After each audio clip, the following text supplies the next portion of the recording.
Bonjour à tous et à toutes. Alors aujourd'hui, ma vidéo va parler, ça parlera un peu des ONG.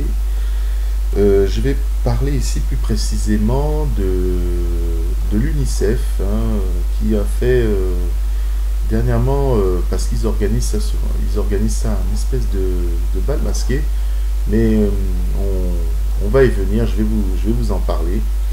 Alors moi déjà, bon, moi ce que je pense en règle générale des ONG, moi je n'en ai jamais pensé réellement du bien parce que pour moi c'est des appareils, c'est des appareils un peu, je dirais, capitalistes, politiques, enfin tout ce qu'on veut.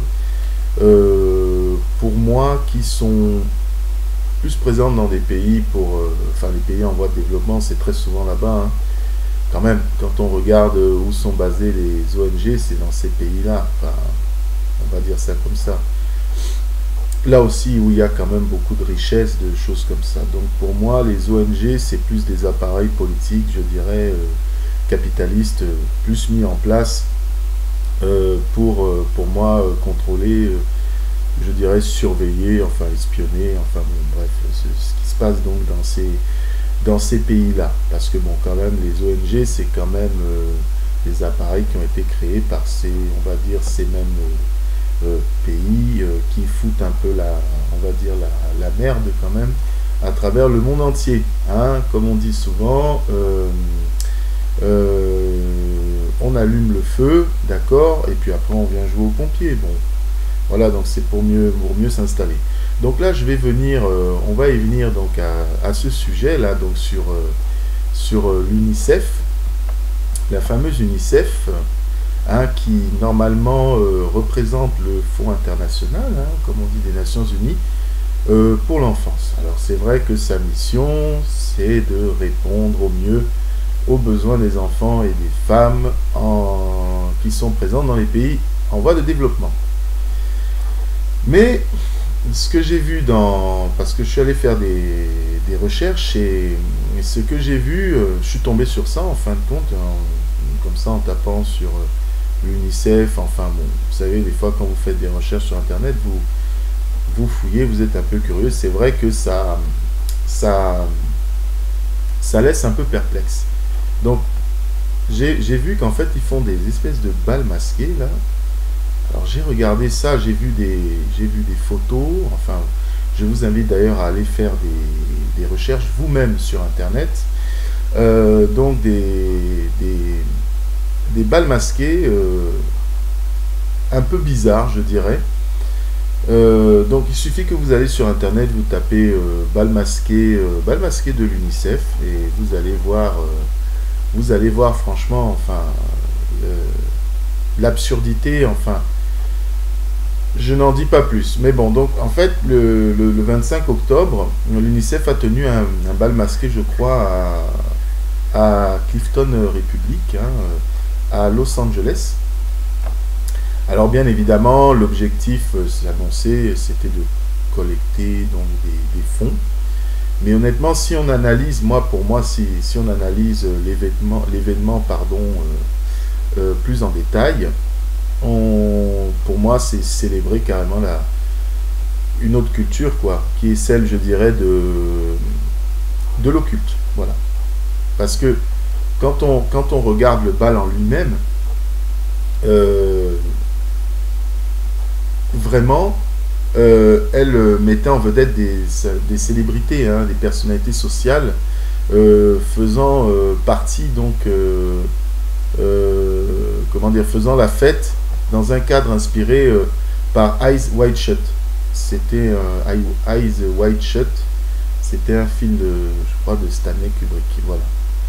Et on les voit donc déguisés, enfin voilà, ils ont des tenues, des masques d'apparat, enfin vraiment vraiment bizarre et comment dire. Et comme dans la plupart des événements hollywoodiens huppés, le bal de l'UNICEF a été précédé par un tapis rouge, alors sur lequel il y a des illustres invités qui ont défilé dans leurs talons Louboutin, leurs robes Versace, enfin voilà, leurs masques sataniques, parce que Si vous allez faire des recherches, vous verrez que, enfin voilà quoi. Hein. Et tout ça pour des enfants affamés, hein, bien sûr. Ah oui, attendez quand même. Et dans cette soirée, on peut voir le couturier Auguste Getty, qui avait l'air vraiment, mais il avait une espèce de masque avec une espèce genre de super-héros satanique. Hein. Et il était même présent lors du bal aussi de l'année dernière. Bon, bref. Et il y a aussi une nana qui s'appelait Lydia Hurst qui portait une robe avec une croix inversée, claire et proéminente. Et pour moi, la croix inversée, c'est aussi quand même un petit peu un symbole de satanisme. Mais bon, voilà. Alors on va dire peut-être que, voilà, que je suis complotiste, mais bon, comme la plupart des gens qui, je pense, essayent quand même de lancer certaines alertes sur Internet, mais bon, enfin bref. Enfin, ce qui est, comment dire, ce que je peux dire, c'est que le mal, enfin oui, le mal ne se cache plus, hein. Il est bien pendant, il est bien visible sous notre nez, quoi. Ça, c'est une évidence. Alors, il faut savoir que la Lydia Hurst aussi, c'est l'arrière-petite-fille du magnat des médias, William Randolph Hearst. C'est l'un des hommes les plus puissants et les plus influents du XXe siècle. Hein. Et il était un membre éminent de l'élite occulte, ça il faut le savoir. William Randolph Hearst Jr. était un franc-maçon du 33e degré. Il est un homme très puissant dans le monde des médias, ça il faut le savoir. Donc voilà. Et faut aussi noter que la piste de danse, mais comme je dis, je vous invite à aller voir les photos. Si vous voyez les symboles maçonniques, ben, la piste de danse était en fait un genre de motif rituel, donc en damier maçonnique. Voilà. Donc moi, c'est un peu ce que j'ai vu. C'est un peu ce que j'ai vu en allant donc faire mes recherches donc sur ce fameux bal masqué de l'UNICEF. Et franchement, j'ai trouvé ça quand même, j'ai trouvé ça vraiment, vraiment bizarre, quoi. C'est même un peu, c'est effrayant. Et puis en même temps, je trouve que, moi, je trouve qu'il y a beaucoup d'hypocrisie. J'avais fait d'ailleurs une vidéo sur l'hypocrisie du monde. Donc on voit donc tous ces gens qui sont en train de s'amuser, de boire du champagne, le champagne coule à flot, de faire la fête. Voilà, soi-disant, voilà, donc comme je disais, pour récolter des fonds, alors qu'il y a des enfants qui souffrent à travers le monde, comme ils aiment bien qu'ils disent, hein, des mères qui souffrent, enfin voilà. Et donc voir ces gens qui font la fête comme ça, moi je me dis, voilà, il y a un problème. Je veux dire, quand on veut vraiment aider les gens, enfin, soi-disant, hein,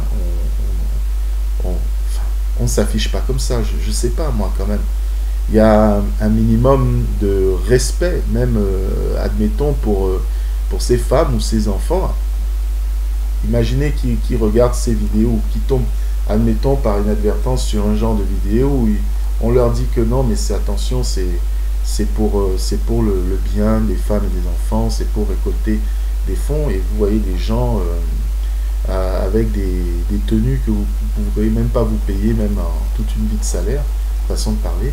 En plus, s'afficher avec des espèces de masques, comme je dis, bizarres, des masques, des symboles occultes. Mais bon, ça je pense que c'est plus, ça ne devrait plus être une surprise pour personne, puisque je vous dis, ces gens-là ne se cachent plus. Ils ne se cachent plus. Donc c'est fini. Il y a des chaînes sur Internet. Bon, je ne vais pas les citer. Vraiment, vraiment respect à ces gens-là qui justement essayent de faire au moins un travail sur ce problème que nous avons à l'heure actuelle. Bon, je pense qu'il y a toujours été, hein, que sont ces élites.